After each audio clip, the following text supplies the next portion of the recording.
బుడ్డి బుడ్డి అన్నం తిన్ను బుడ్డి, నువ్వు అందులో తాగుతున్నావు, గిన్నెలో తినదుగా. నువ్వు తింటామనేసి అడు తిన్నట్టున్నావా? ఆగమంటే ఆగాలి, చెప్పిన మాట వినాలి. అంటే రానం తిన్నాయి ఫస్ట్, అసలే భయపడుతుంది. ఇంకొకడు వస్తున్నాడు అక్కడ నుంచి. ఉండమ్మా రానమ్మని తిన్నాయి. ఆగరా, ఇదిగో నీకు ఎత్తనండి. ఆగరా అనగానే భలే వింటున్నావు నువ్వు మాట. ఇంకా బంగారు కొండవు నువ్వు. నీకు అర్థమైపోతున్నారు నా మాటలో.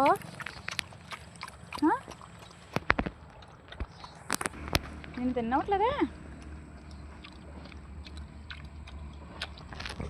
వాడు ఆల్రెడీ అక్కడ తినేసి వచ్చేసాడు వీటి దగ్గరికి. ఈ బ్యాచ్లో 4 మిస్ అయిపోయినాయి, కనపడతలేదు అసలు. ఎక్కడ ఉన్నాయో ఏమైనాయో తెలియట్లేదు. నాకైతే వారం రోజుల నుంచి కనపడతలేదు, వేరే వాళ్ళు అయితే 2 రోజుల నుంచి అంటున్నారు. ఏమైందో తెలియదు.